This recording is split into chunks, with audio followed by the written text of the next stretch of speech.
Good evening. I'm going to call the Monday, September 23rd, 2024 regular meeting of the Jersey Shore Area School District Board of School Directors to order. Can I have a call, please, Mr. Enders? Mr. Allen. Present. Mr. Berngard. Here. Ms. Calhoun. Ms. Edwards. Here. McDonald. Here. Ms. Peters. Here. Mr. Furman. Here. Mrs. Thomas.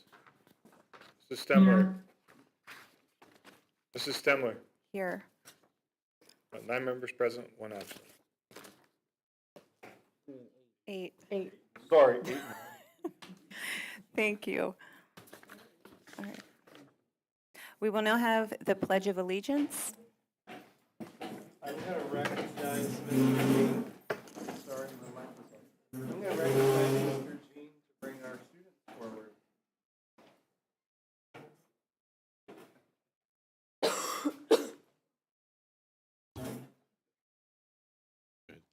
Good evening, Board. It gives me great pleasure to introduce 2 of our students from Salisbury Elementary School. And Carson Stabley and Cohen Stabley is going to lead us in the pledge.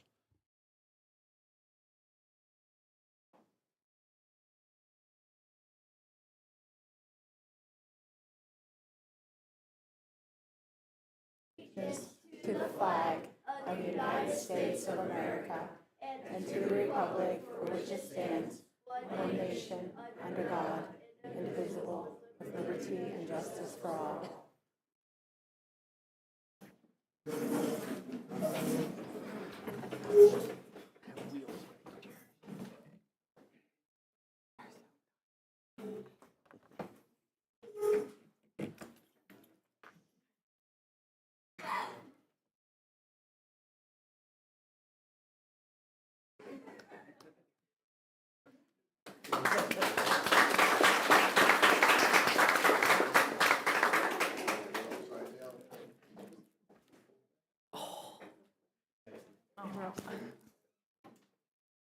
Cute.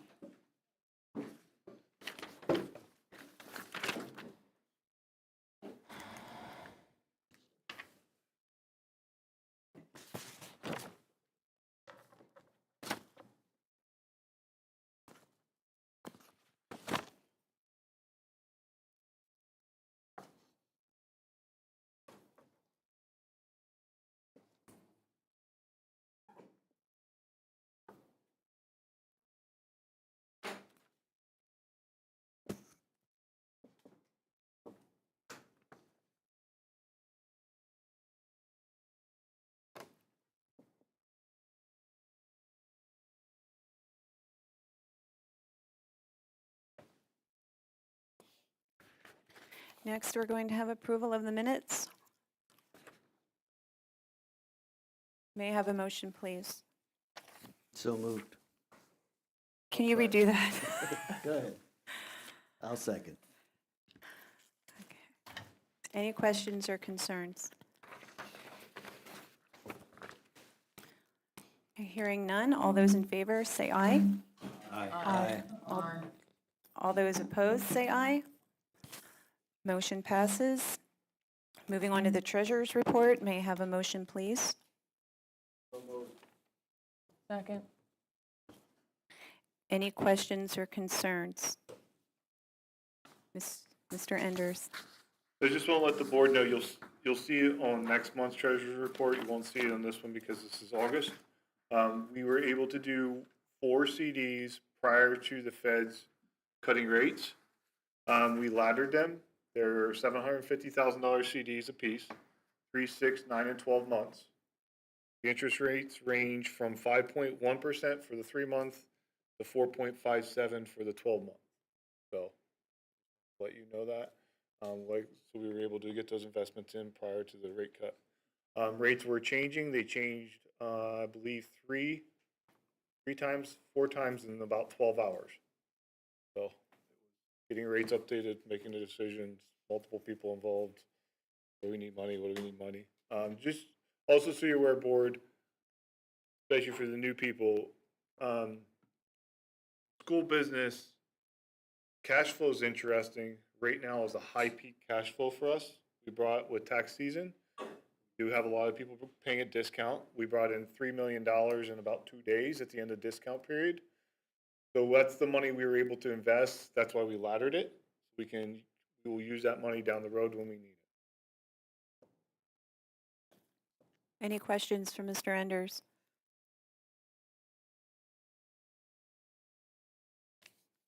Okay. Hearing none, all those in favor say aye. Aye. All those opposed? Motion passes. Moving on to the approval of bills. May I have a motion, please?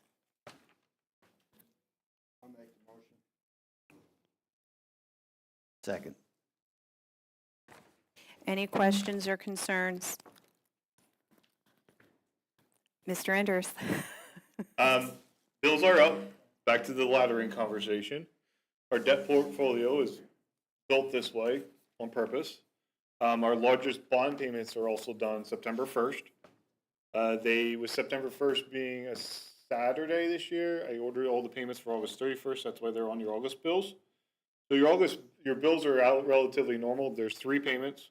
The biggest being a $2,283,508 bond payment. That's what drove up your bond payments, or drove up your bills.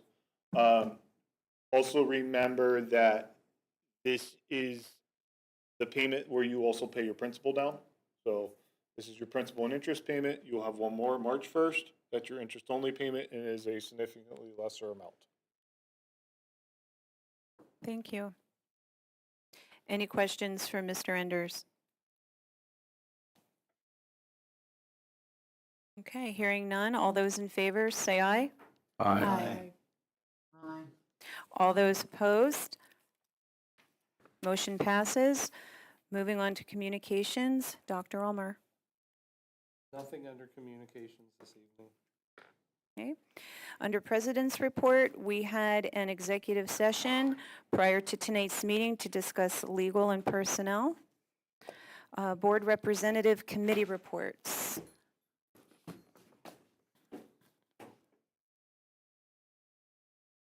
Mr. Brungard, anything? I have nothing. Thoughts, I think we're waiting for a walkthrough or something like that, so hopefully we'll get that. Okay. Jesse?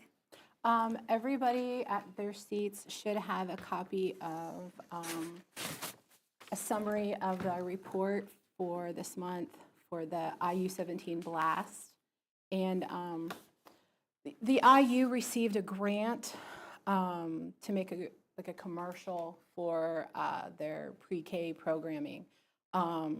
Anyways, they used their own tech, they used their own teachers and their own staffing, and Dr. Reed's direction was, go make it. So she left it all up to her employees and gives you an insight as to how they work and gives you a visual and to see the nurturing type of people that work at the IU. So I asked Dr. Omer if he could present it, and he was able to use the link. So afterwards, I just have something I'd like to add. So if you just want to play it, it'd be fine. Yep. Thank you.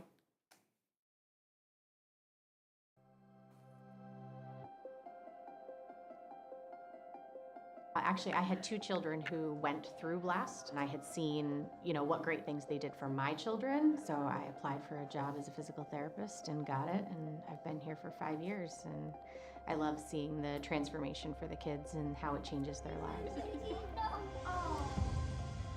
What we do here is really important because it's the foundational skills. To be a therapist is really exciting because you are giving them that foundation that they need to even begin to learn. I love to see the improvement that they're making, and for us to see them reach those goals that we have set for them, it's very rewarding. So our early intervention covers all special education services for children ages 3 to 5. That could include speech and language impairment, developmental delay, autism, visual impairment, hearing and deaf, occupational therapy, and physical therapy. What early intervention is all about is, helping them access their educational environment.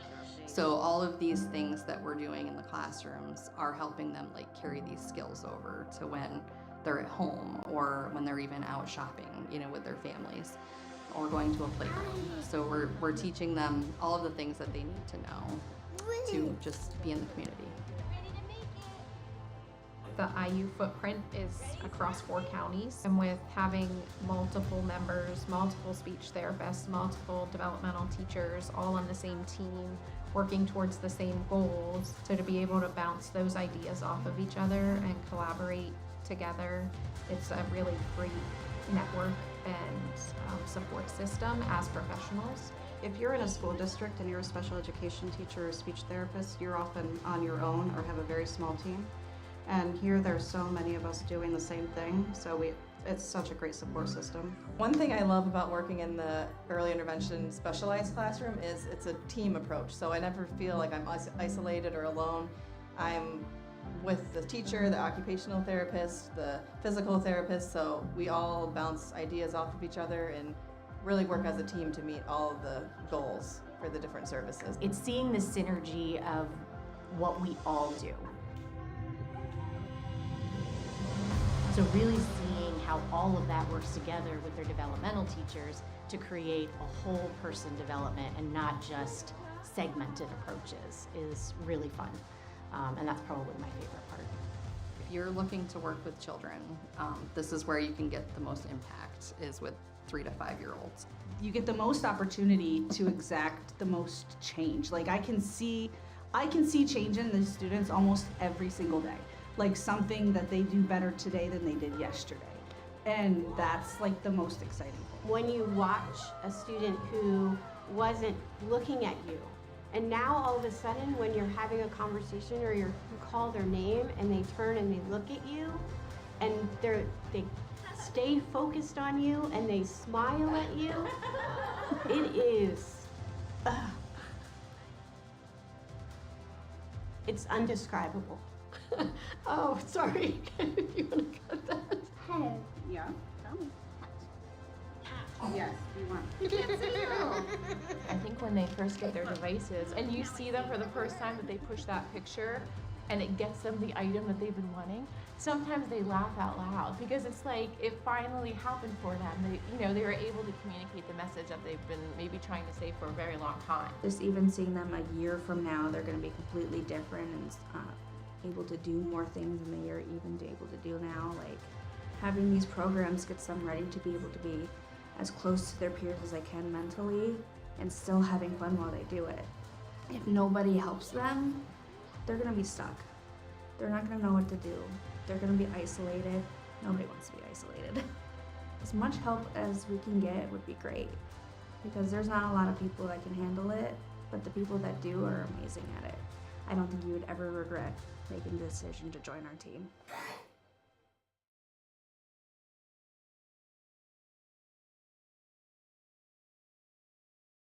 So there is, everybody has the opportunity to use the programs that the IU have if you qualify. So anybody can go to the IU and have a reference. Most of the time, these things are caught at preschool before going into our elementary schools. However, not everybody uses a preschool. So if you know anybody has a child that you think is, has speaking, hearing, and could benefit from a program, it's very easy to go in and get a reference if you qualify. So, if you don't qualify, then that means that, your child doesn't have an impairment of any kind, at least one that they haven't been able to see yet. The other thing is that the IU they have a term they use down there that children with superpowers, they don't really say special or they're special or they have a special need. They refer to it as a superpower, which I think that is such a great way to address it also. Because a lot of families, I know for myself, it's hard to, allow anybody to put a label on your child, but superpower is kind of a compliment. The other thing is that the IU has another program that they acquired. 2 facilities down in Williamsport were closed for childcare. So they were able to get a grant for a child care program across the street from their building. It should be opened in January by 2025, yes. And there will be positionings opening for about 20 positions, and I would go to the website and look if it's something you're interested in. Also, we have the CTE program for childcare, so if anybody has any student that is in the CTE program, you might want to just, it's very easy to go to Blast. It's really, they make it so simple just to slide through. It's like a slideshow kind of app where they have the careers or jobs that will open, and when they become available, they'll be posted. So I think it'd be something that maybe our CT students might be interested. Other than that, I hope the best for everybody. Thank you. Thank you, Jesse. Thanks. And I will just add to that, that even today, Mrs. Wolfslegel and I were talking about one of our new kindergarten kids that was an early intervention student, and now we have them in kindergarten, and we're just continuing those services. So it's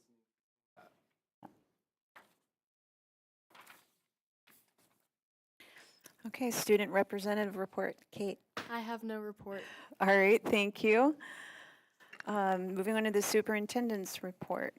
I'm going to start by recognizing Jamie Doyle. You should all have a document labeled September 23rd. Good evening. It's a pleasure to be here this evening. It's been a little while since I've been with you in person. My colleagues, Melissa Hughes and Carly Kiesling, were with you last March, and I'm here to give you an update this evening. So if you turn to the inside cover, page number 2, I always like to start off talking a little bit about market conditions and interest rates. And last week was a particularly interesting week with the Fed meeting and the first long-awaited decrease in the overnight lending rate that they control. But you'll see on page 2, 3 snapshots of the same tax-exempt index. You get to borrow at a tax-exempt interest rate when you go into the borrowing market. You get to invest at a taxable rate. So the investment rates that Mr. Enders was sharing with you earlier are taxable investment rates. And the interesting thing about the investment environment versus the borrowing environment, you know, when something happens like the Fed decrease last week, on the borrowing side of things, the market tries to anticipate that, and it builds in the anticipated decrease ahead of time. With the investment side of things, it lags. So, you know, as Mr. Enders described, that rate is just starting to trickle downward on the investment side of things now. But focusing on the top snapshot of this chart, what that tells us is we're currently at the blue line. We're enjoying an inverted yield curve, and that's, you know, not the norm. And what I mean by that is the rates in year 1 are higher. You're earning meaningful investment earnings on your investments because you invest at short-term interest rates. And then you see the blue line dips down a little bit, and then as you look out further on the yield curve, it resumes its normal upward sloping shape. And the long end of the curve, or the rates at which you borrow, are below historic averages. So that's all good news on both fronts. You're enjoying nice investment rates and below average borrowing rates should you choose to enter into the borrowing market. The middle snapshot, again, is the same index. It just goes all the way back to 1993 to give you a more historic perspective. And you can see the all-time low rates were set in August of 2020. But remember, back in August of 2020, on your investments, you were lucky if you were earning 1/10 of 1% or 1/4 of 1%. So the difference between the investment rate and the borrowing rate was a negative difference or a negative spread. You know, right now it's a positive spread, meaning right now you can borrow at, depends on the amount and the length of term and the credit rating, but you can borrow at 4% and invest at some of those higher rates that Mr. Enders was describing to you earlier. So there's a positive difference in your favor right now. And then the bottom snapshot is again the same tax-exempt index, but it's a snapshot of January 2023 to present to really let you get a bird's eye view of what's been going on in the market. And so as you look to the lower right-hand corner, you see that dip down, and then it's been kind of level since then. that was right after the prior Federal Reserve meeting, so the one before last week. So, 6 weeks before last week's, they meet every 6 weeks. The market was already anticipating what was going to happen just last week, and that's that decrease that you see right there. Again, on the borrowing side of things, the market tries to anticipate things before they actually happen. So since the Fed took action last week, the market's been really stable. We haven't seen any further decreases because, again, that was all priced in already. And, right now, the market participants that get surveyed, they're already trying to anticipate what will happen at the next meeting in November. The Fed meets again the day after the election. And right now, it's split almost evenly. 52% of market participants think the Fed will decrease another 0.5%, quarter to 0.5%, and the other, the balance 48% think that it'll only be a quarter. So, more to come on that because it's still early on in that process. If you look at page 3, we are going to illustrate for you this evening a $10 million borrowing for capital improvements that you may want to do sooner rather than later. And then we're going to project out further in time an additional $26.6 million borrowing. There's no magic to that number. It's not that we know that's the amount of projects you might want to do in the future. It simply coincides with where your debt service, if you do nothing new, where your debt service would drop off and pay off in 2030. So we're going to show you, if you wanted to keep your payments basically the same as they are now, how much you could borrow at that point in time for capital improvements. And 2030 isn't really all that far away, about 5 years away.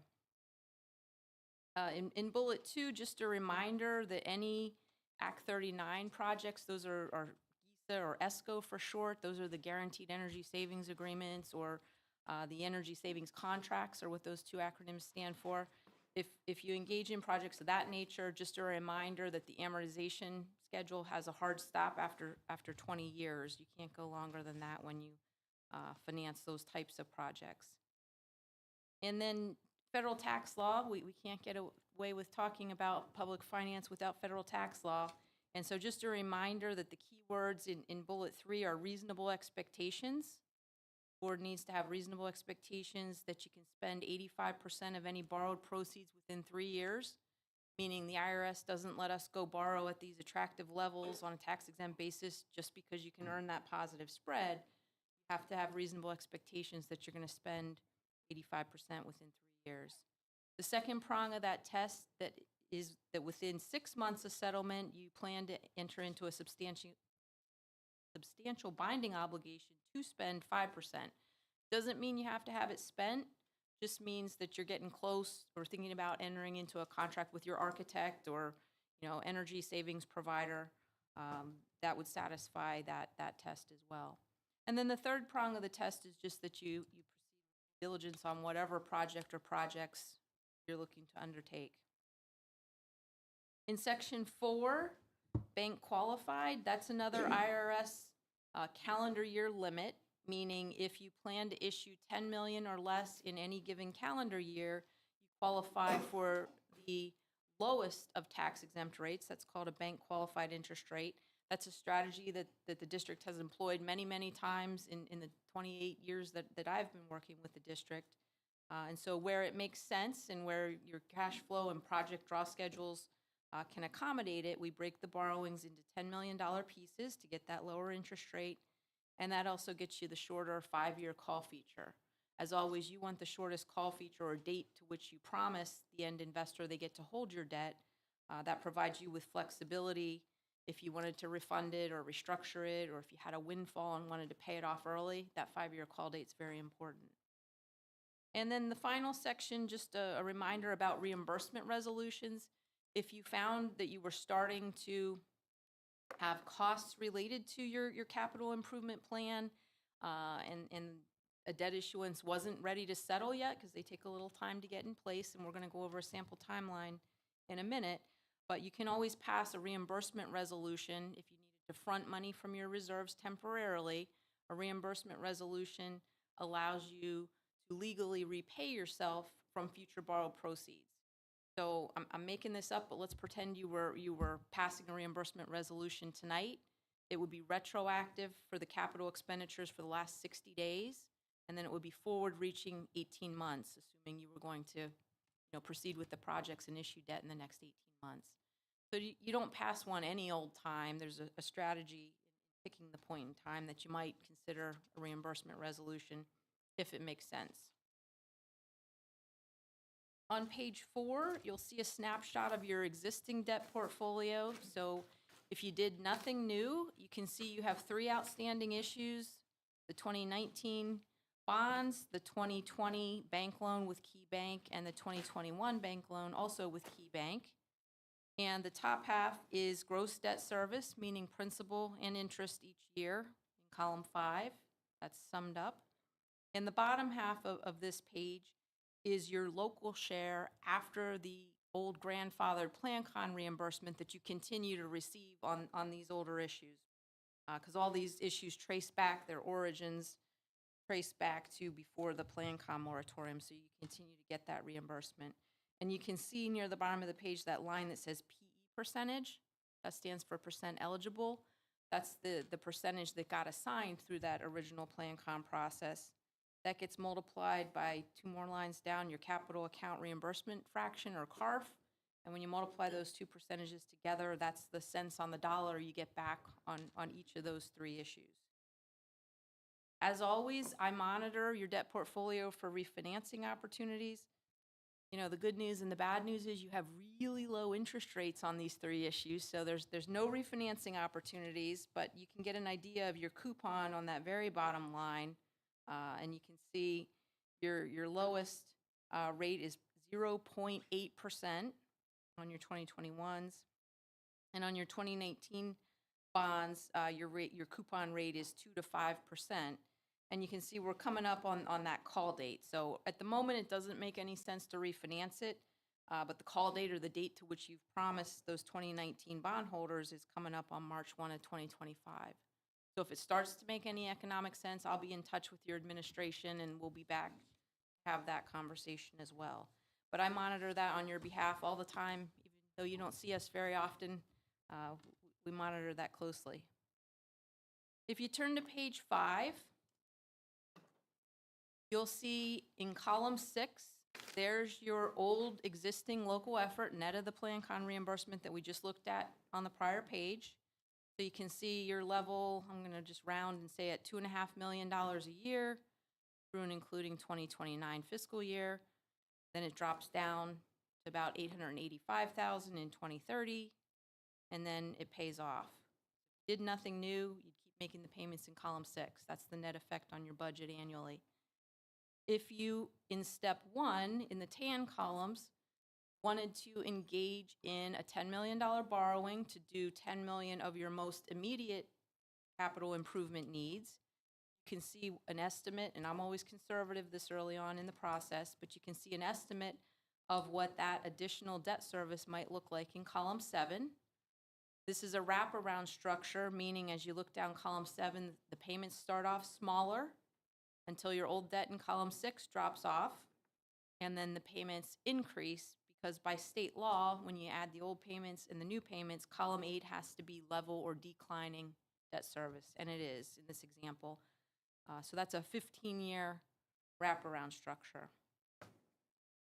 And then, you could stop there and say, okay, we're done.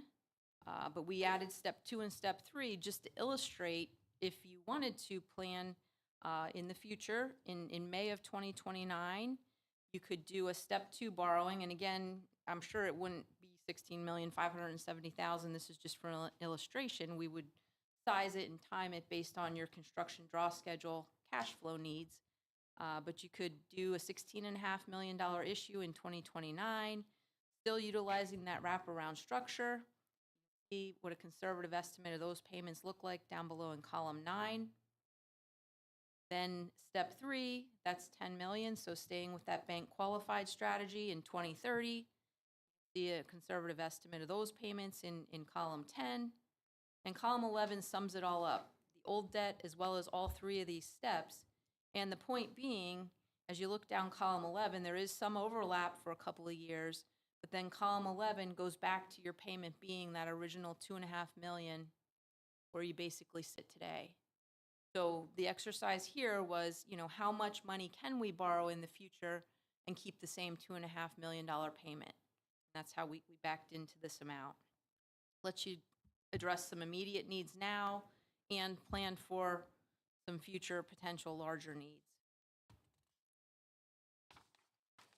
If you look at page 6, you'll see a sample motion and a sample timeline. And just to give you an idea of how long all this takes, if you decided that you were ready to proceed, tonight's an update. We would need to authorize the finance team with the motion above, if or when you're ready. The finance team consists of myself as your independent financial advisor. Eckert Siemens serves as your bond counsel. Of course, your local solicitor would be involved as well. And I just filled it in as the series of 2024 in the amount of $10 million. Obviously, that can be customized and tweaked to be whatever you'd like it to be, but that's the illustration this evening. The timeline, you'll notice it says or later after all the dates. We always list the fastest that you could move. You can always move slowly or as you want to. But if October 14th you were inclined to proceed, we could be back with the parameters resolution for your consideration. That means that you could be locking in interest rates as early as October 30th, and that would allow you to settle at the beginning of December 4th or so. So just wanted to show you how a timeline could work if you were ready to go. And then page 7, I'm not going to belabor that, but that's a list of strategies, many of which we've utilized in putting together this plan of finance. We can talk about any of those, but basically they're in the order that we normally would consider them. And I would say we used a combination of number 1, number 2, because again, what you saw in this handout, we don't have a draw schedule yet, but we would eventually, and then we'd be able to calculate the amount of interest earnings that you'd earn in the construction fund, and you get to decide, if that's going to accomplish additional projects with that money or downsize the borrowing. But number 2 is very important in this type of interest rate environment where you're earning meaningful interest earnings. If there are any operating savings from the projects, oftentimes when you're updating old inefficient systems and roofs and things, there can be savings, even if it's from your maintenance line item in your budget, because you're not having as high a maintenance costs on new items. You can build them into the model. Sometimes cash contributions are part of the plan. In an environment like this, when it's cheaper to invest your money and earn the interest and use someone else's money for less, that's a consideration. And the rating agency focuses very carefully on your reserves and your cash balances, so we take that into account as well.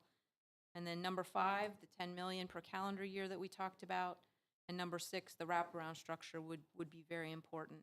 So a combination of those first 6 really are what you're seeing this evening. So I'll pause there and entertain any questions that you might have at this time. A lot of information. It is. I have a couple of these. 7, number 2, the construction fund. I know when you're building a house, you get a construction loan, and you pay as you, in other words, got a construction fund for $10 million, you would, well, that's what you're saying, if you invest that $10 million, you're earning interest on it as the contractor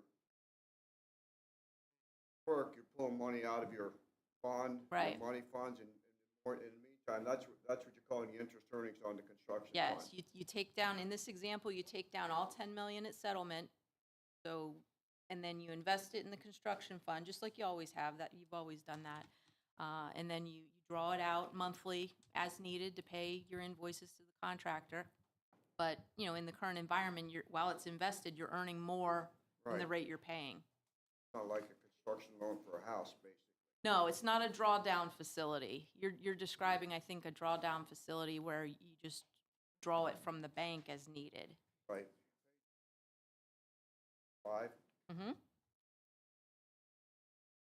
Go with the 10 million, 16, and 10. side, I guess. Last column or 11. That would be the total payment along with principal and interest included. Yes. So in other words, Mr. Enders, right now, that's on the spot, if you don't know, I'm sure you know. Our debt service right now is roughly, on another page, or 2.5, 2.6, on this page. That's column 6. Column 6. That's the debt service right now. That's, Principal and interest. that is everything. That's the local effort. Column 6 is what, that's locked in stone on that. Okay, that's budgeted every year in our budget. And where does that appear on our budget line?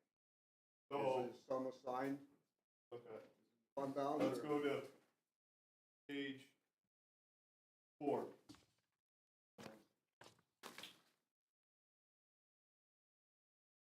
All right. So the top box there, the debt service requirements. That column 5, what you see budgeted on the expenditure side. That is in the 5,000 accounts. At the very bottom of the big spreadsheet I gave you, the wide one, for debt service payment. Then you don't show, you showed that. Then on the revenue side, it's called the rent and sinking fund. That's the state dollars that the state pays. That's sitting on the revenue side. So what Jamie shows you consistently, the second box down there, net effect of the expenditures and the revenue coming in. So that's the net dollars out the door that the district. Second box down. Yep. So then that's what carries over to 5, column 6. So the same exact number. Okay. So we talked about local effort, that pie on our local budget. The grand total of the debt payments, what I talked about earlier in our bills, and we get reimbursed from the Commonwealth for a piece of On page 5, then, basically, you're saying that if we borrow the 10, and our debt service will somewhat be very similar about the 2055. Yes, and that's what Mrs. Doyle presented earlier. She said, exercise to present to you how we could, debt structure where we kept our debt and service payments essentially flat for the next 20, next 30. Right, and that money has been budgeted out of state funds, federal funds, and taxes, whatever. So it's going to be part of our it's been part of our budget for years. Yes. And if it stays the same, it's I'm thinking it's not going to really budget down the road. Correct. Because we've all Not down the road, but it will take this first borrowing out. You have to cover the difference. right. In Going to 20 increase it a little bit there. Correct. First, 2026 to 20.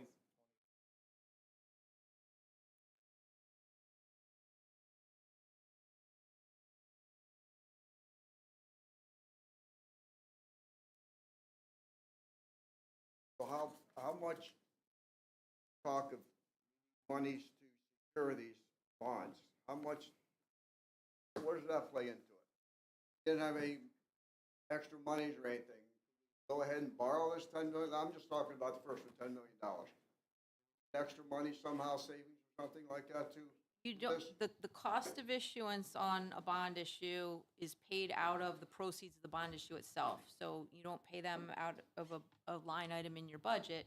But, you know, to Dr. Ulmer's point, in column 7, I'm focusing on when I say that, you know, you do have to identify the dollars in column 7 during the overlap period between the old debt in column 6 and the new debt in column 7 coming online. And that overlap, you know, occurs basically from fiscal year 2026 through and including fiscal year 2029. That to, more or less, I think they call it a bridge to get from one to the other. Yes, yes. Okay, makes sense.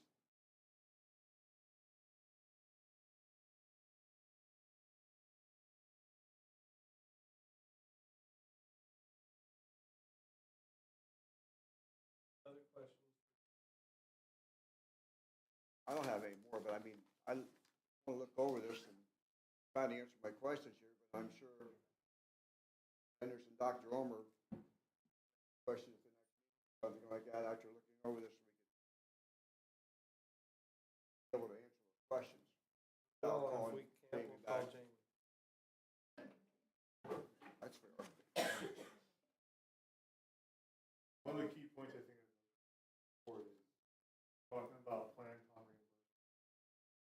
There right now currently no plan com reimbursement. Everything you hear from column 7 right, what would happen does not take into consideration plan com reimbursement. Or you consider that in these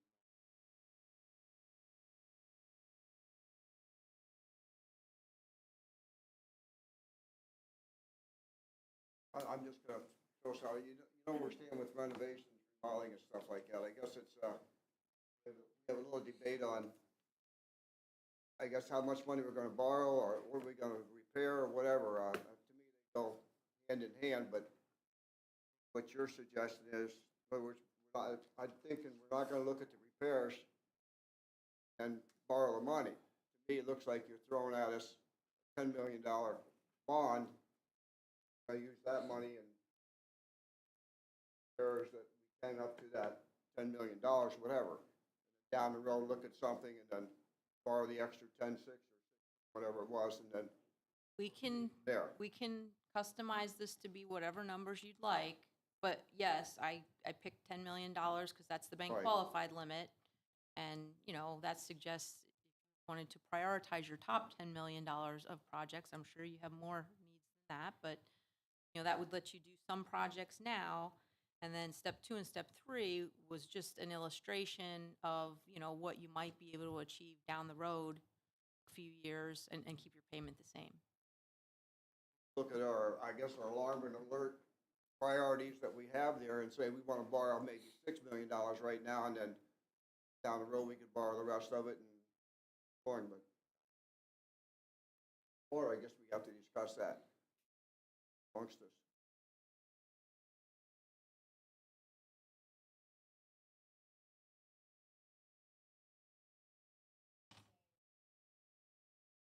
Mm-hmm.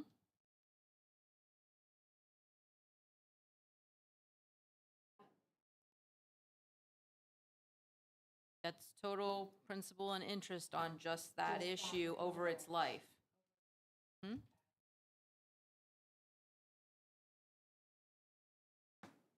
And, you know, historically, you've never paid the total because you refinanced it a couple of times over its lifetime, which lowers the interest cost, and you end up paying a lesser amount than what is the original day one new money projection.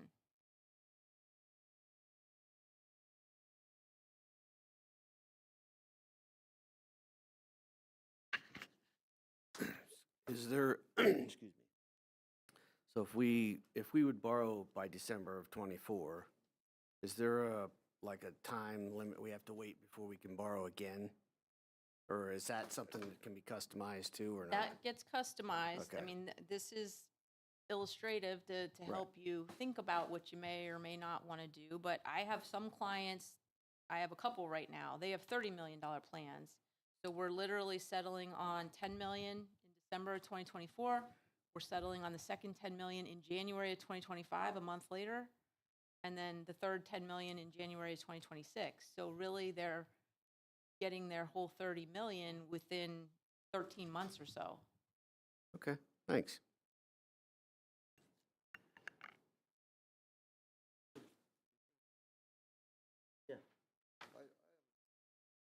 Question, if you're gonna put this out for a competitive bid, Yes, the $10 million, always. And your numbers down here are based on of what percent? An idea? Probably around 4.25. Like I said, I'm always conservative this early on in the process.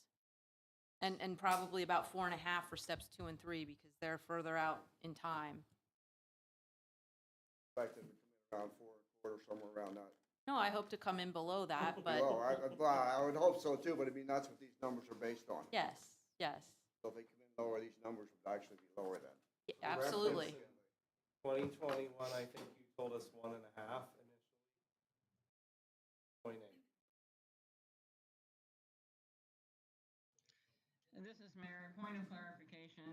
So on the information that you gave us, the first 10 million was at the 4.25%? Yes. Okay, thank you.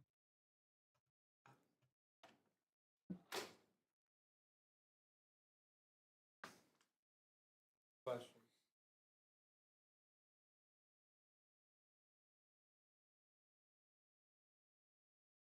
Thank you.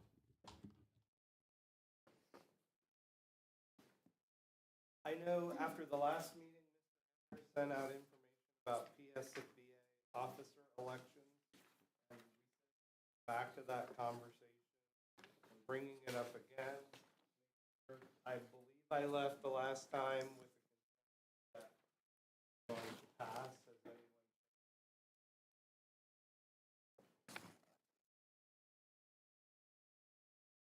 Okay.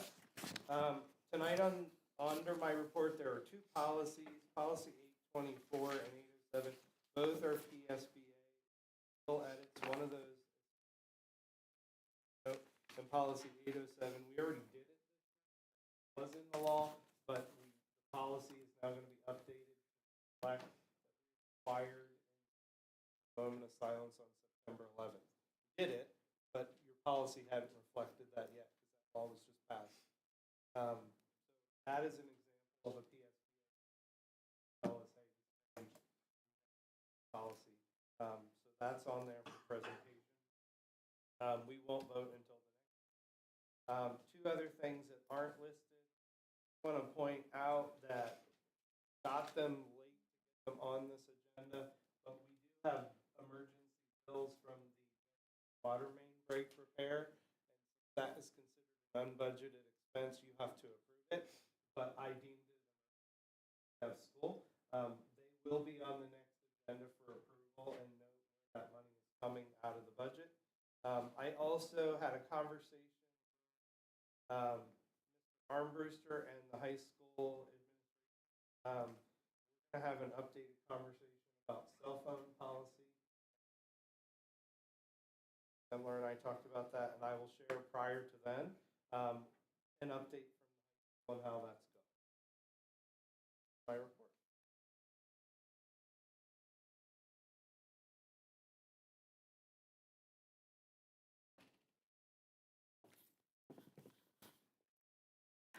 Thank you, Dr. Ulmer.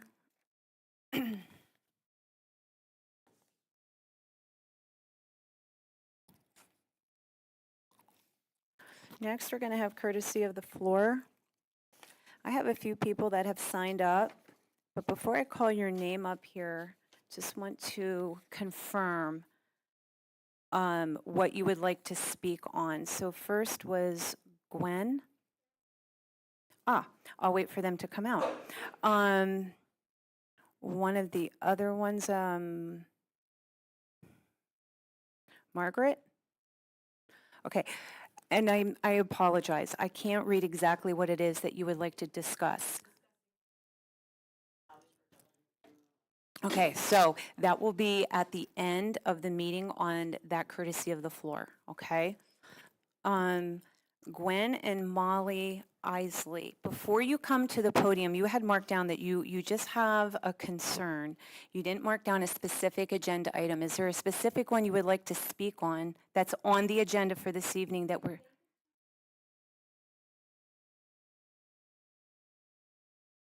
So would you like to discuss an action item, something we're voting on this evening? Exactly, yep. No problem, yep. Thank you.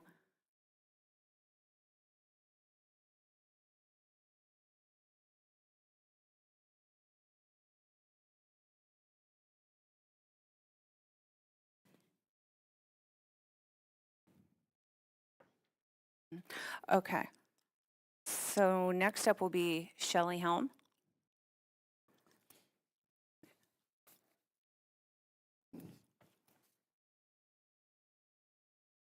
Shelley Helm, Pyatt Township.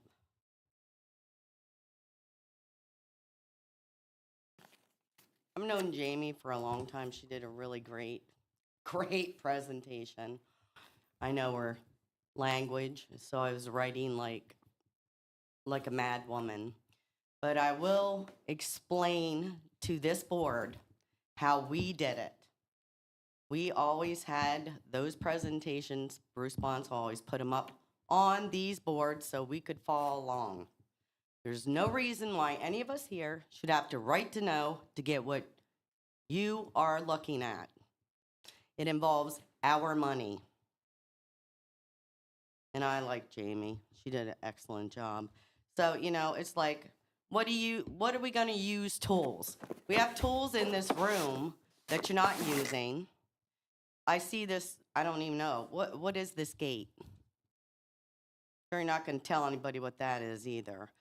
So, and then I'm gonna move on here to E and F. Yes, this involves students and underage people. However, there's a used to too. The amount should be listed on there. So we don't have to go and correlate, oh, here's an amount that goes with this. It's inappropriate. That's what we pay you for. Okay? So maybe that'll get done because I'm a little funny about that. When I sat in the president's seat, I was funny about even calling Jay David. I want to know how much it was going to cost these taxpayers because it was coming back to me. So all this stuff, there needs to be amounts. We just see a whole bunch of buried stuff. I mean, I see we're on number 6 and 7. Do we have 8, 9, and 10 lined up? We have to write to know that. Anything, because you people don't answer any questions. You don't answer emails. It's something's wrong here, and it needs corrected. We have people that ran with the Patriots. There's a time and a place to stand up and say this is inappropriate and out of line. Thank you. Thank you, Mrs. Helm.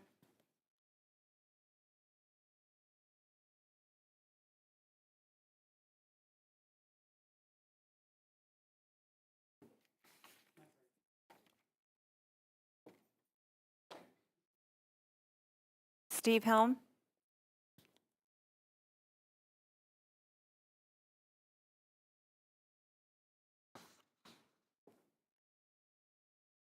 Good evening, Board.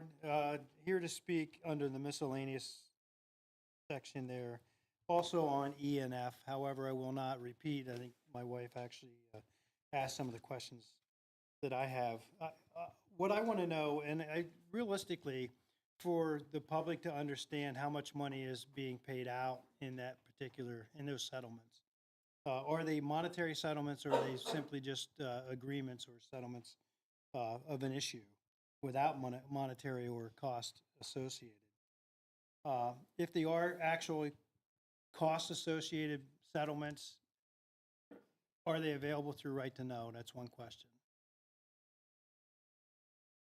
Nobody's going to answer. I mean, that's a simple question. Is it yes or no? Can we Right to Know that to get those amounts?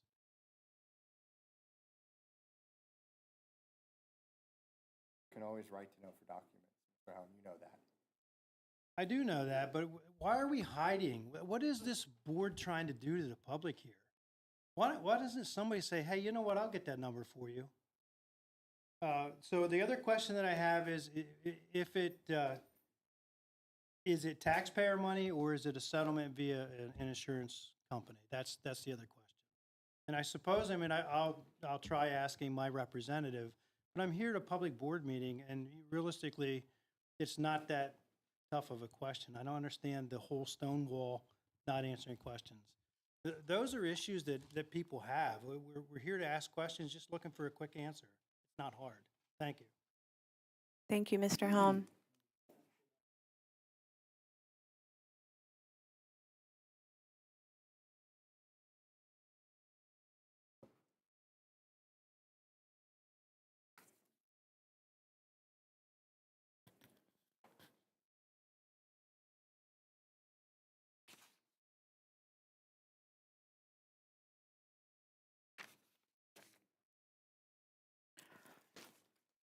Next, we're going to move on to personnel.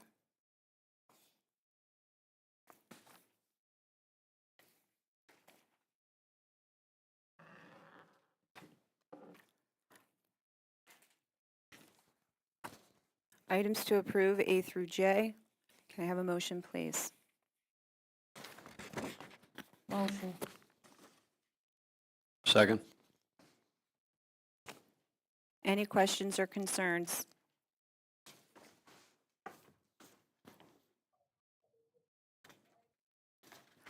Hearing none, all those in favor say aye. Aye. Aye. Sorry, I had my paper in my. Even though the motion passes, all those in favor, when I had asked all those in favor, I apologize to you, Jesse, but you can still ask the question if you would like. It's just that that motion did pass.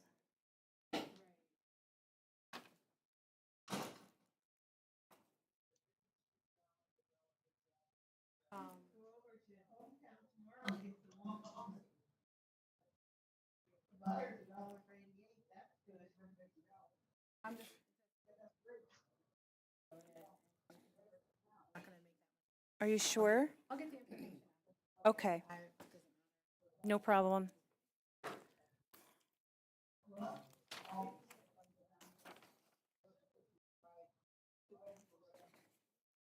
right, there is nothing under curriculum and instruction, nor under buildings and grounds, nor finance. We will move on to miscellaneous. Items to approve, A through F. May I have a motion, please?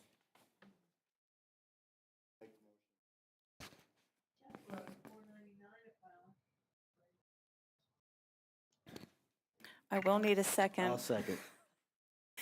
Thank you. Any questions or concerns?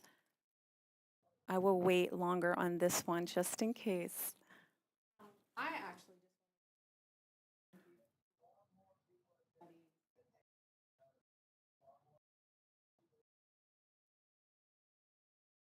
Agreed, it was very generous.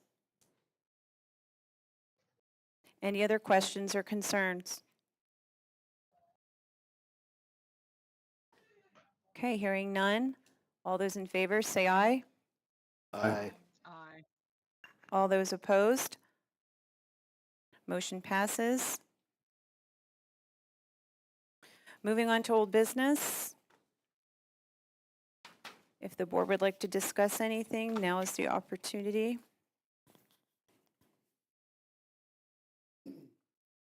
I'll start it off. Okay.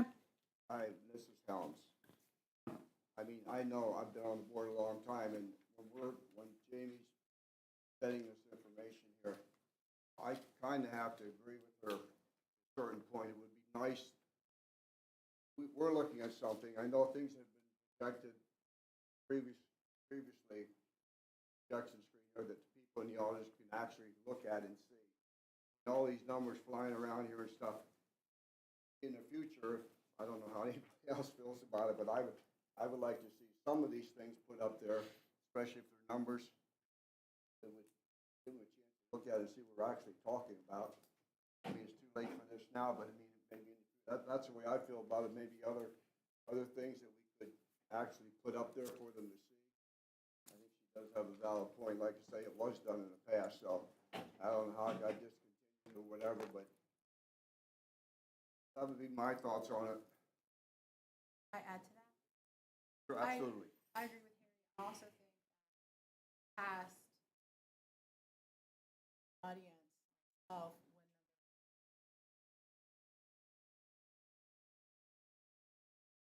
I think that or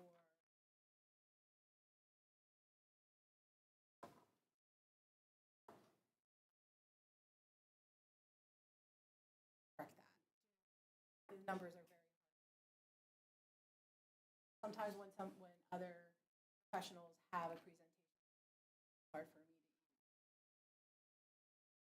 Possible to have a handout, Amanda, out there? We can, again, it's gonna be back to a judgment call of what handouts that you make, and then is it all, Throwing it is out it there. one, is it some? Yeah. I don't have an issue with it, it's just gonna be, and it's in color too. I mean, we can try putting them up on the screen, but in the past, we put things on the screen and then we told they're hard to see, by putting them on the screen. I don't think we're gonna win no matter what we do. We're not having public comment right now, thank you. I think perhaps You can try it. try the screens. I think our But you put something like this up, it's gonna be pretty hard to see it unless you can blow it up somehow. I don't know, I just.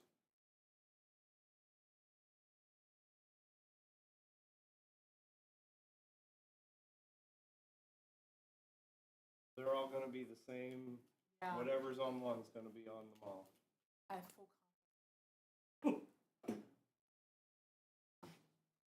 Smiling. We can try it. Yeah.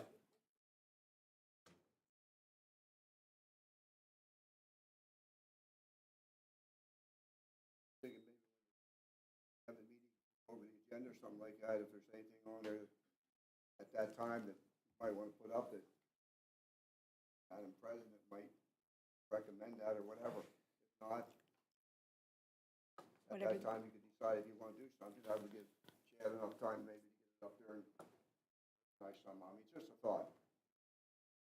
Absolutely, whatever the board prefers, we can do. On by my last couple presentations. I passed two, I just talked to tech. Have an attachment on the, put it on. Mine were, both of those were smaller, so very minimal. That should be.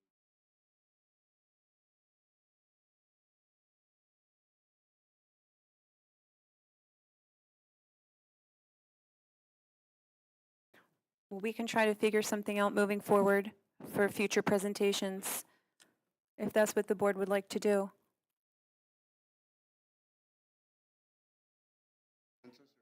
Mm-mm. It's We'll figure fine. it I mean, out. I just Nope. suggested it. No, but we can try to do that.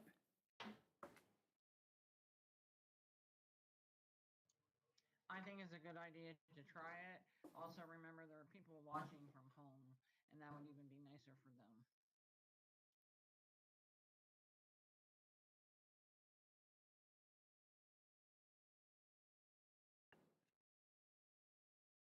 Anything else under old business that somebody would like to discuss? I have one other thing. Kind of share it with the board here, but I was listening to or watching WNY News out of New York last week. Horseheads, New York has the same situation that we are. They have 4 elementary schools, and they voted 6-3 last week to close one of them.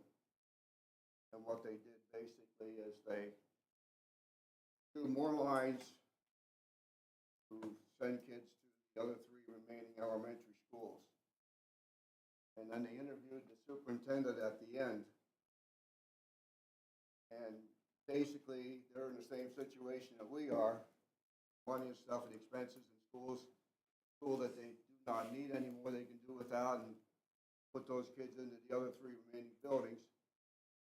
And I found this interesting. He said that the only bad part about that was that at that time, schools would be at 90% capacity. The classrooms would not be in an ideal number situation. But he said with declining enrollment that they've had over the previous years, they can't wait because the projection for enrollment is going to be declining next 2 years down the road, 5, 10 years. So hopefully in 3, 4, 5 years down the road, they're going to be back to that ideal classroom number situation there that they would like. So I found that interesting. It just happened to be last week. They had the vote and stuff like that to pass it on that we're not the only school district that's in this situation. It's going to be very similar to ours.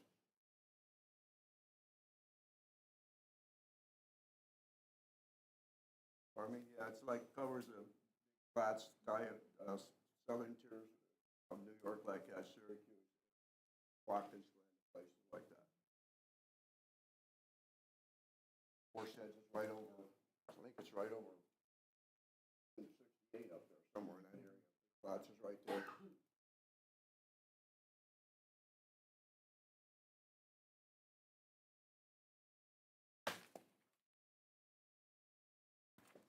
I'm gonna.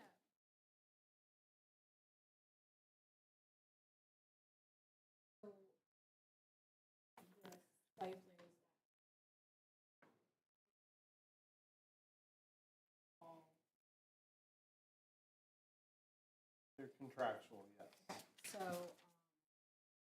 that's where those.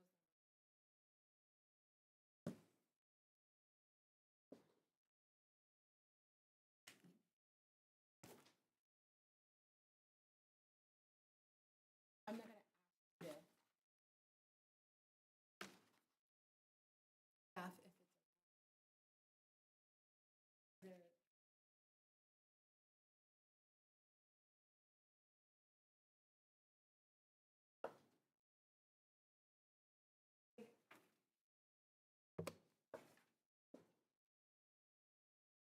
Under personnel?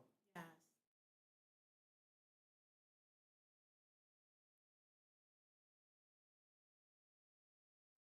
That's it. Is that, it's. Are you E and F under personnel? Or E and F under miscellaneous?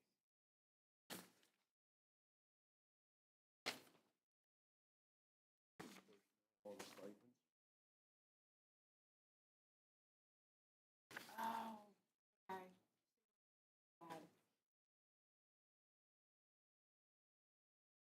So E and F, neither one of them have a. That's where my confusion was. I apologize. Okay, under miscellaneous? Yes. Okay. It's, it's the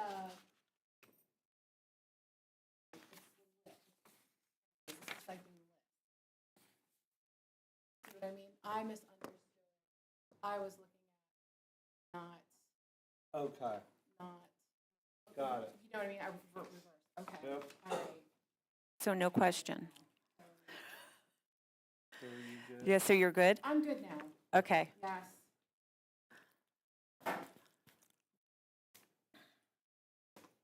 Anybody else before we move on?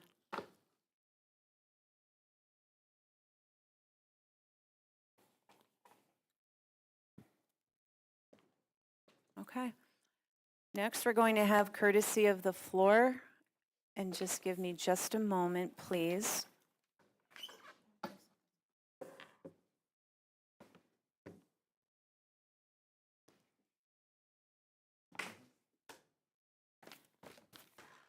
Okay. Gwen and Molly Isley, would you like to address the board now? You may come up. You can just state your name and your address, and you will have 3 minutes, okay? Gwendolyn Isley, 1227. Talk into the microphone, please. Gwendolyn Isley, 1227 Walnut Street.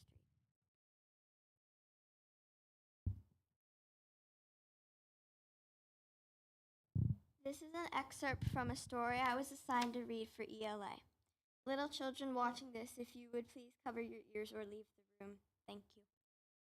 And it would be so easy to kill him. He deserves it. Or does he?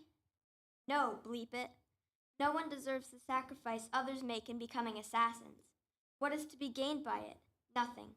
Others and still others keep coming, and the first kill the second, and then these kill the next, and so on, until everything becomes a sea of blood. I could cut his throat, so swish, swish. He would not even have time to moan, and with his eyes shut, he would not even see the shine of the razor or the gleam in my eye. But I'm shaking like a regular murderer. From his throat, a stream of blood would flow onto the sheet, over the chair, down on my hands, onto the floor. I would have to close the door, but the blood would go flowing, along the floor, warm, indelible, not to be staunched, until it reached the street like a small scarlet river. I'm sure that with a good strong blow, a deep cut, he would feel no pain. He would not suffer at all. And what would I do then with the body? Where would I hide it? Thank you. Thank you, Gwen. I'm Gwen's mother. You can reset the clock at 3 if you'd like. So I'm Molly Isley. She's 11 years old. That was assigned in her ELA class. And required reading. Great start to the school year, huh? Blood flowing down the floor and some throat slashing in ELA. That's a good time for a 7th grader. Yeah, so our children are not completely sheltered. We just choose not to engage with overt violence, horror movies, that sort of thing. It's not for us. That's not how we live. That's not how we choose to live, okay? So I'm really glad in the story that the barber was merciful to Captain Torres. He actually didn't kill him, but he could have, and I'm so glad for that. Thank goodness. I don't know what the point was exactly. We had her teacher change that story for her. And so, of course, she did. She did give her something at a lower reading level for Gwen to read, to participate in instead. So, okay, that's great. I suppose anything's better than analyzing that story. It's called Lather, but nothing else. You can find it. It's in the ELA content. So anyway, I'm actually not quite here for that, but it's very, very relevant, and I thank you so much, Gwenny. I'm so sorry that you had to read that. She's homeschooling now, not because of that. JSASD was incredibly stressful for her at this time of her life. She has Crohn's disease, so she lives with a lot of blood, and she doesn't need more right now. But anyway, what I'm here about actually is the fact that the other preteens are still sitting in 7th grade reading about throat-slashing violence, okay? And what we normalize within our schools becomes what we can expect in our communities, in our society. I'm not okay with this, all right, in our school district. I'm also not okay. That was 2 weeks ago. Oh, gosh. This last Saturday, I found out that Arsenic and Old Lace was approved as the play for the high school. My son will not be participating. Again, I don't have to explain who we are to you. We're not completely like head in the sand people, but this is not okay. It's not acceptable. That was based on a true story of a serial killer in the early 1900s. She was needing money, and so she would poison people in her boarding home. It was real violence that it's based on. It may seem fun, but that's not fun. There's a lot more fun.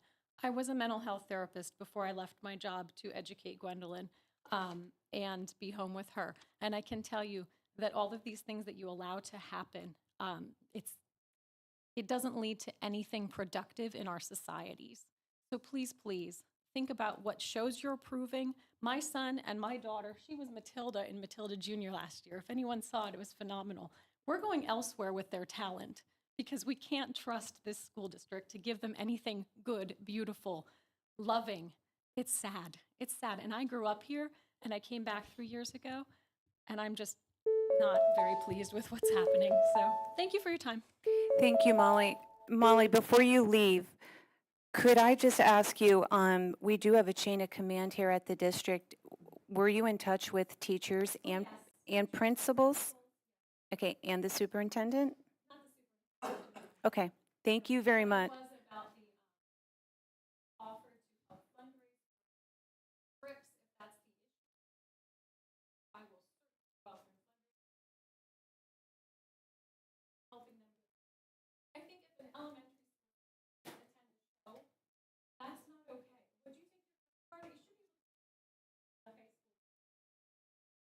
I know this is education. You don't need to educate them enough. I've had enough. Tired. Thank you very much.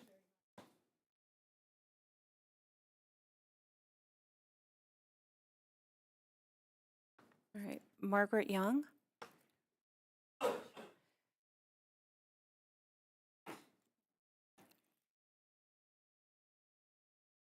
Good evening, Board. I have reviewed several documents regarding Salisbury Elementary. None of these documents lead me to believe the school should be closed. I'd like to discuss the asset condition summary in detail. Unfortunately, I do not have dollar values as these have not been made available to the public after multiple requests. The list contains items listed as caution, which are being included in the totals that are advertised at meetings as expenses the district must incur. These items include dugouts at the ball fields and batting cages. I am unsure why these items would even be included. These are items that will be covered by fundraising by the Little League teams. In fact, Salisbury Little League held a softball tournament on September 7th to raise money for new batting cage nets, outfield fence, and additional new items for the league. It's downright unethical to include these items in the district's reporting when they're not responsible for funding these items in the first place. Playground equipment is also listed as an expense on the asset condition summary. The district didn't pay for the equipment that is currently on the playground. Have you asked your PTO for help? I know for a fact they covered small game items for recess last year. The steps leading to the playground are not required by code. They were paid for by local families to make the playground more easily accessible. I'm confident that if the steps were in need of repair, families would once again rally together to fix them.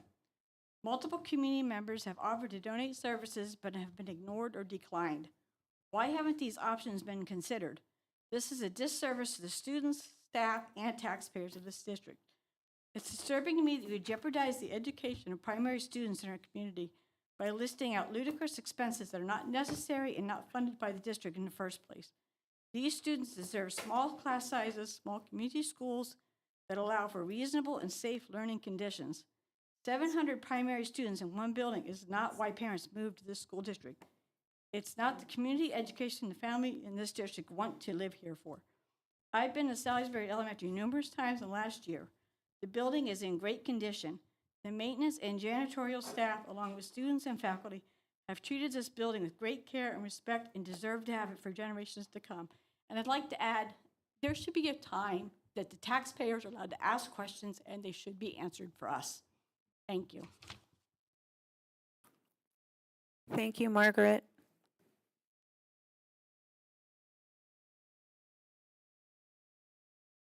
Next is Ray Beerley.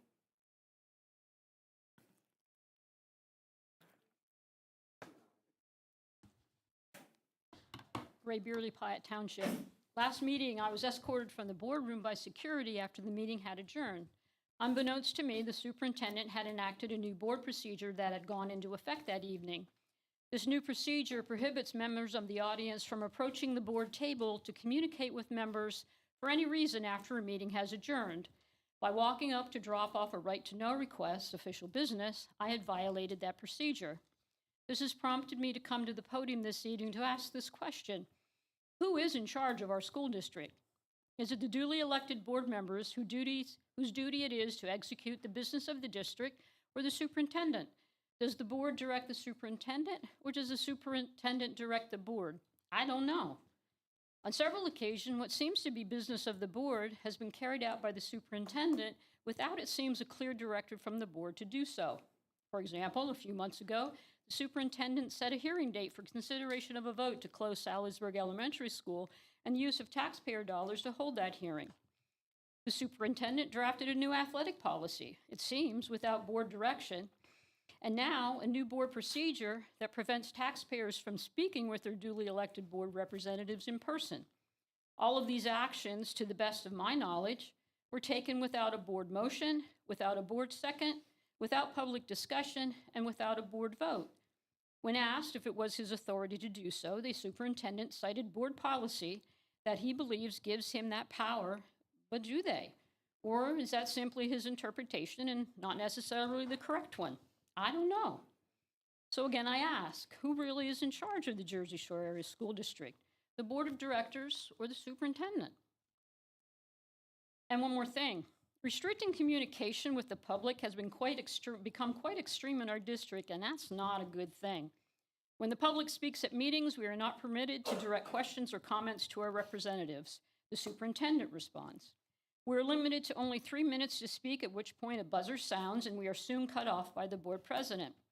When we email the board with questions, again, the superintendent responds. And now, when we approach the board after a meeting to talk to our representatives in person, we will be removed by security. And we've got a fence now. I don't know what that's all about. Are the members of the board afraid to interact with their constituents? We aren't the enemy, and I will remind them that it is in fact their duty to do so. To be perfectly frank, I don't want to hear from the superintendent exclusively. He doesn't live in our district. He doesn't pay taxes in this district. He's got no skin in this game like the board members do. Each of you have that responsibility. So let's continue to have conversations like happened last meeting about what direction this district was going to take, but I guess we don't have to talk about that anymore because nobody brought it up tonight. And I guess, interestingly, after Mrs. Doyle's comment, I guess we don't have to close the school now, do we? We can fund all these projects and hardly impact our budget at all. That was good to hear. Thank you. Thank you, Mrs. Beerley.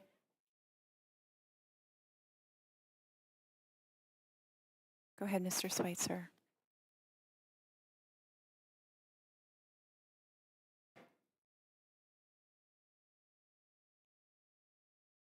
Merle Schweitzer, Mifflin Township. Tonight I heard we talk about 10 million here, 10 million there, 10 million here, 10 million there, but no mention about what you're going to spend it on. Last board meeting, I inquired about tuition assistance for online learning and for charter schools. And the question is, are we receiving any money from the state for those two schools? I haven't heard any answer. Do you have an answer tonight? I have the understanding that we received no tuition assistance from the state for those two programs. The brick and mortar, yeah, over half of the cost per student it comes from the state. The rest is locally. So you have brick and mortar assistance, but I don't think we have it with the online learning or with the charter school. Do you have an answer to that?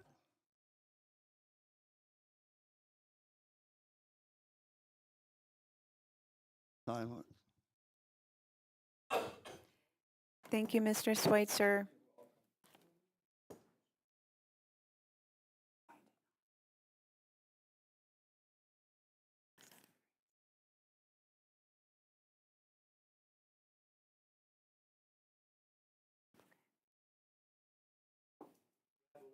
No, you're good.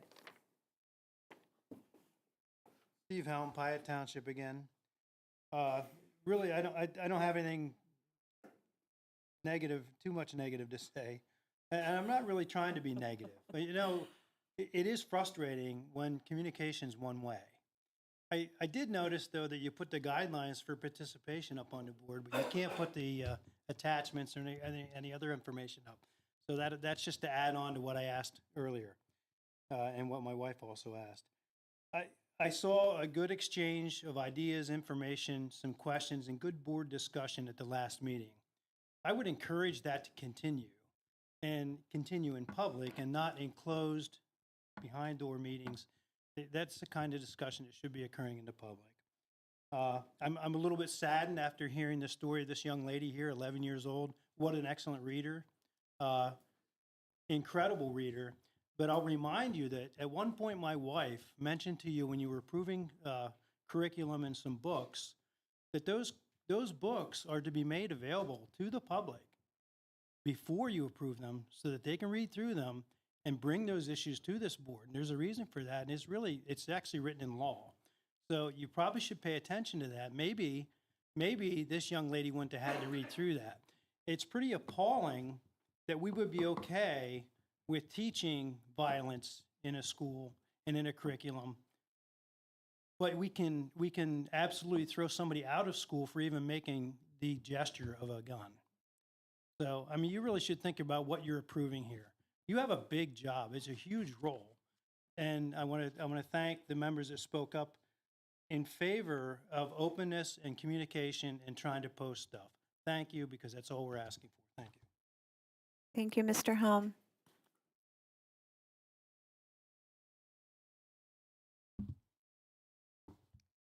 Becky Freezer, Anthony Township. Good evening.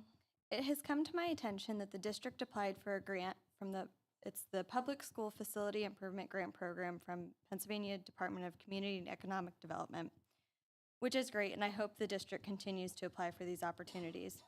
One of the grants that was applied for was the HVAC system at Saldiesburg Elementary. Once again, thank you for taking the time to apply for this grant offering.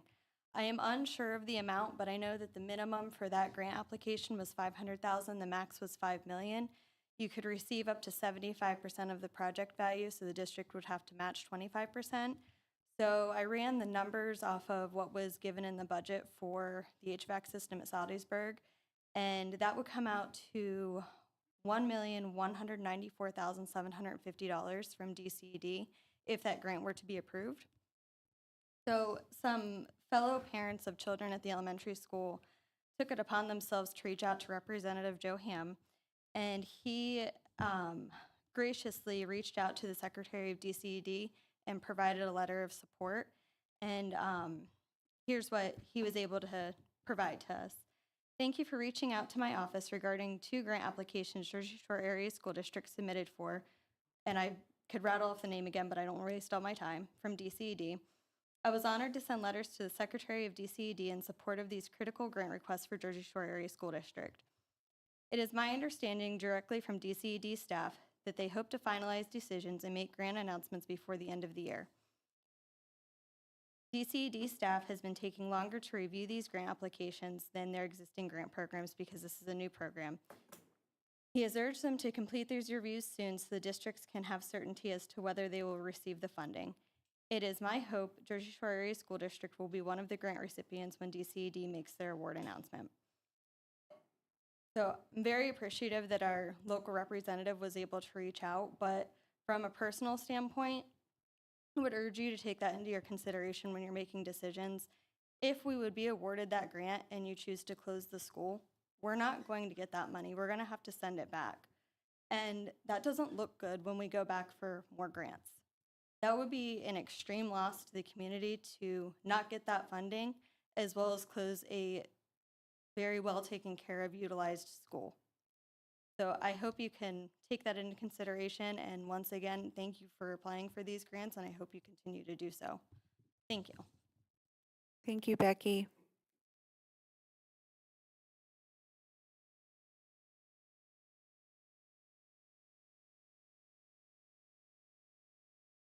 Shelley Helm, Pyatt Township. I want to thank you, Harry. I already sent you a message, so that's going to be the message you get when you leave here tonight. And, you know, this is kind of interesting. I'm looking up here on your guidelines. We added one. Please do not approach the board table. Does this have anything to do with this? Or maybe the books you were given? So if, like Ray and I are always, can we approach the board, give you some handouts, stuff to look at? Does this mean we're not allowed to do this now? That's a very easy question. Can you answer it? Are we allowed to approach? After the actual meeting? No, during the meeting. No. It says, please do not approach the table. It means exactly that. Do not So approach you've the taken table. it upon yourself to create some kind of ridiculous policy. I don't even know. Like Ray said, we don't even know what your policy is. But I can tell you this, and I see that none of them are there. When I became board president, I made sure everybody had Robert's Rules of Order in front of them because your policies do not supersede the law. I noticed that lately, some people believe that they do, but they do not. I don't want to throw anybody under a bus, but some of your policies, like the homeschooling ones, are not up to date. I don't care what your solicitor, the person that we pay for, has to say. That got changed real quick. Policies aren't up to date. I don't know who's the PSBA person here, because I used to be that with Harry. We had everything up to date. Like nothing's up to date, nobody wants to talk, and now no one's allowed to give any of you anything. So I guess we'll have to, I don't know, make arrangements on the telephone. Thanks. Did a really good job. Thank you, Mrs. Helm. Hello, Justin Wall, Anthony Township. I wanted to speak a little bit on the proposed savings from the Saladaysburg potential closure. Stands out to me the cut of your aides. They're the biggest value you have in your district, hands down. And I don't buy, as an educator, and I don't think our parents buy, the fact that if you're going to move 200 students to a school, that you're going to absorb them and not need your learning support aide and your reading specialist support aide. They provide small groups and one-on-one support for those students. There's a historical example. If you go back to the closure of Nipponos, you'll see that we cut aides. You can ask Dr. Ummer for this. And you look at our number of aides now at JSC, we brought those aides back and we actually have more. So the idea that we're going to absorb those 200 students and not need that support for our struggling learners is just false. That means you're going to take an aide already at JSC and accommodate those students, but that means you're taking that aide away from someone else. And if you have an aide to do that with and they're not needed, why wasn't the cut made previous? It just doesn't add up. And so if you subtract that savings, your savings is smaller. I also want to point out that school closure does not provide you with the savings that's projected. It's the increase of class sizes, right? So if you don't increase your class size, you don't get your savings. So the discussion should be had, why should Jersey Shore students have the largest class size average in the county? Why should we not be in line with county and state averages of 20 kids per class? Why our kids? I would argue just to make a number on a paper bigger so that you get a closure because it looks like you have a projected savings. Subtract out those teaching positions and say you want to keep the same class size average of every other school district in our county, your savings dwindles. And all of a sudden, you've got a couple $100,000 savings, and then you've got to account for kids that may leave. 15 kids leave and you lose $250,000. There goes the rest of your savings. Nipponos saw 35 kids not come to JSE when it closed. Most of your charter expenditures are in the JSE Nipponos area. Ask for that data. The savings is ballooned. And I would also like to point out that your projected projects of $42 million over 5 years is a false statement. Site Logic lists that 109 of those items doesn't need to be done until after 2030. Our head of buildings and grounds said last meeting, he intends to go through and get rid of the frivolous items, the ridiculous items. The items pointed out tonight, along with galvanized fencing at Saladaysburg, galvanized basketball hoops that have no rust, every single ceiling tile and this and that, that was added after Hunt feasibility study by Site Logic and whoever walked them through. And that's why Saladaysburg's number of maintenance went from 3 million to 13 million. Please do your due diligence. Appreciate it. Thank you. Thank you, Mr. Wall.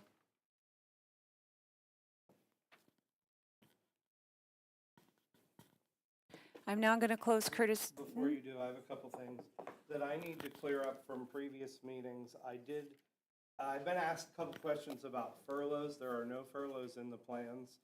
There are no position furloughs in the savings. Those should, as I said in the public hearing, be taken through staff attrition. I do want to point out again, the board, we talked about this last time, the board has toured buildings. I pointed to the board where the rooms would be that were used at Jersey Shore Elementary, and I can assure you that I didn't point to a basement, a storage container, or a closet. I know that was said at this meeting publicly. That is not true. It is false. I also want to make sure it's very clear. It was stated at this meeting that there was school code language that says we are restricted to the capacity of students in a classroom.